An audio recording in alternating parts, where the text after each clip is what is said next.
In 1888, a killer murdered 11 women in London. He left blood. He left witnesses. He left messages taunting police. They had everything, except a way to catch him. Jack the Ripper's name has echoed through history for 136 years, not because of his crimes, but because of his escape. Despite the most advanced investigative techniques of the Victorian era, despite newspapers screaming his name to millions, despite descriptions from people who saw him, he vanished. He was never found. But here's what's disturbing. If Jack the Ripper walked those same streets today, in 2024, we would have identified him in 72 hours. Maybe less. Not because we're smarter. Because technology changed everything. This is the story of how serial killers went from invisible ghosts to inevitable captures. How each breakthrough, from fingerprints to DNA to artificial intelligence, closed the gaps predators exploited. And how the hunter became the hunted. The Victorian era had no fingerprints. No DNA. No computers. No photographs in every pocket. Jack the Ripper operated in the Whitechapel district where chaos was his camouflage. Police knocked on thousands of doors. Witnesses gave conflicting descriptions. Suspects were questioned and released. One constable named Robert Paul saw a man near the body of Catherine Eddowes minutes after the murder. He gave a detailed description. Red tie. Dark coat. Roughly 5'7". It meant nothing. Anyone could match that description. The police released him. Within hours, another woman was dead. The Ripper sent letters to newspapers. He mocked the investigation. He promised more killings. And he delivered. 11 women murdered in just 3 months. But he was untouchable. Why? Because without fingerprints, without DNA, without any way to physically link a suspect to the crime scene, investigation was just guesswork. The predator had won. Then everything changed. In 1924, the FBI established the first fingerprint database. A simple idea: every person's fingertips are unique. Press them to a crime scene. Match them to a suspect. Proof. It sounds obvious now. It was revolutionary then. Suddenly, criminals left invisible signatures at every scene. A fingerprint on a window. On a murder weapon. On a letter. Albert Fish confessed to murdering a young girl in 1928. But without physical evidence, his confession might have been dismissed like so many others. Then police lifted his fingerprints from the crime scene. Match confirmed. Execution inevitable. The era of the invisible killer was ending. Capture rates climbed from nearly 0 to 15 to 20%. Serial killers who might have killed for decades suddenly faced deadlines. Every crime scene became a confession written in biology. But fingerprints had a flaw. They only worked if you had a suspect to match against. You still had to catch them first. By the 1960s, the FBI realized something terrifying. Serial killers weren't random. They had patterns. Preferences. Psychology. The Behavioral Analysis Unit was born.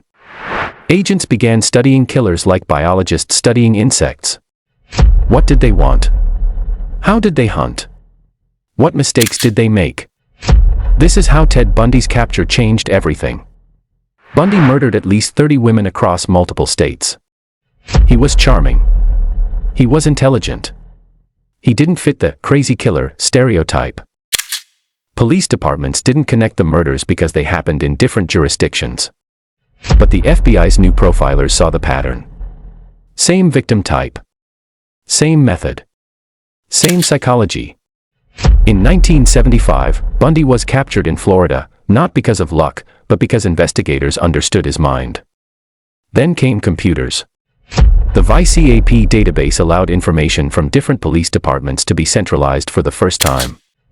A murder in Oregon could be linked to a murder in Texas instantly. Capture rates rose to 45 to 60%. The hunter now had a network.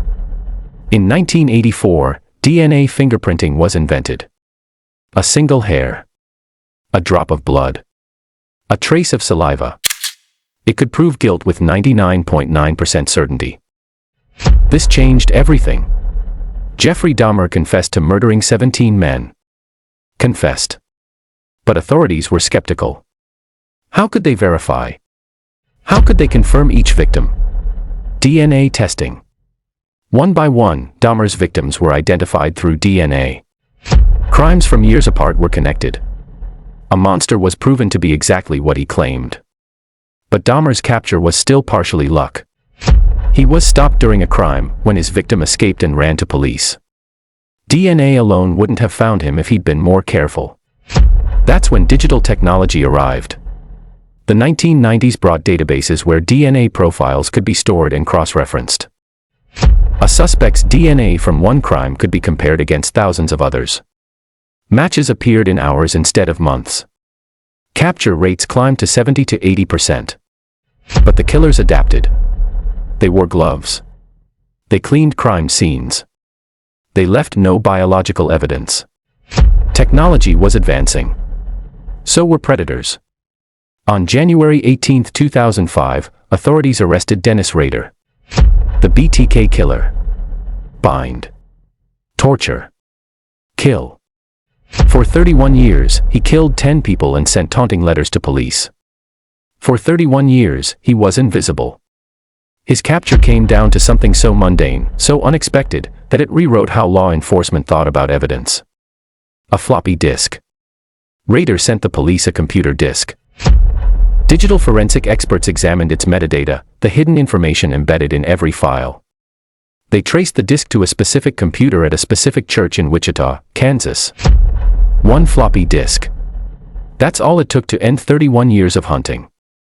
This was the moment when digital evidence became primary. Not DNA. Not fingerprints. Not eyewitnesses. The data itself spoke. Suddenly, every email was traceable. Every file carried a digital signature. Every keystroke created a record. Capture rates jumped to 85 to 95%.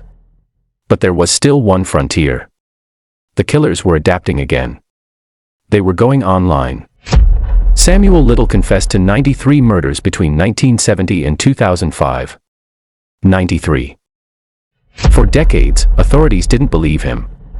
How could one man kill 93 people without being caught? It seemed impossible. So they were skeptical. Then the FBI trained an artificial intelligence system to recognize faces in old photographs, old news clips, old missing persons reports. The AI scanned thousands of images. It found Little in the background of photographs near crime scenes. It identified him in traffic camera footage years before he was arrested. It connected murders across 14 states that seemed completely unrelated. Within weeks, the AI had done what humans couldn't do in 35 years, verified that Samuel Little was telling the truth. But the real breakthrough came with genealogy. In 2018, the Golden State Killer was caught using DNA ancestry databases. A killer active from 1974 to 1986, responsible for 13 murders and 50-plus rapes, was finally identified. Not through a suspect, but through his relatives. Capture rates hit 98% plus. The age of invisible killers was over. The Golden State Killer case changed everything overnight. For 40 years, he was a ghost. No fingerprints matched. No DNA profiles existed in databases. No witnesses could identify him. He had operated in the 1970s and 1980s, before digital surveillance, before computers, before the internet. He should have been unsolvable. But a detective realized something revolutionary. The killer's DNA didn't need to match a database. It only needed to match relatives. DNA from crime scenes was uploaded to genealogy websites, places where millions of people voluntarily uploaded their genetic data to find family connections. The killer's DNA matched a distant cousin. Then a second cousin. Then a family tree appeared. Branches eliminated. Suspects narrowed. In days, investigators had a name. An address. A killer. Since 2018, over 400 cold cases have been solved using genealogy databases. Predators who killed decades ago, who should have escaped justice, are now hunted down in their final years. The hunter became the hunted. But technology didn't stop there. Today's serial killer faces something previous generations never imagined. Constant surveillance. CCTV cameras cover cities. Traffic cameras record every vehicle. Cell phones emit constant location data. Social media creates digital footprints. Facial recognition scans crowds in real time. In 2023, the suspect in the Delphi murders case, unsolved for years, was finally identified through cell phone location data combined with surveillance footage analysis. Modern killers can't disappear. They can't avoid detection. Every movement creates a record. Every transaction leaves a trace. Every communication is traceable. The technology that seemed impossible in 1888, knowing exactly where a suspect was and when, is now routine. AI systems can now predict where serial killers are likely to strike based on victim patterns. Algorithms can identify copycat behavior across jurisdictions instantly. The playing field has completely inverted. The predator is now playing in a cage of their own making. And yet, the most disturbing part isn't how we catch them. It's why we keep underestimating them. From Jack the Ripper to today, one pattern emerges: each generation of law enforcement believed their methods were sufficient. Each generation was wrong. Victorian police thought detailed descriptions were enough. They weren't. 1950s detectives thought fingerprints were enough. They weren't. 1990s investigators thought DNA was enough. It wasn't. Today's analysts think AI and surveillance are enough. History suggests they won't be. Because predators and hunters are locked in an evolutionary arms race. As technology advances, killers adapt. They find gaps. They exploit weaknesses. The question isn't whether we'll catch serial killers. We will. The technology ensures it. The real question is, how many victims will there be before we do? And that answer depends on one thing we haven't solved yet: prevention.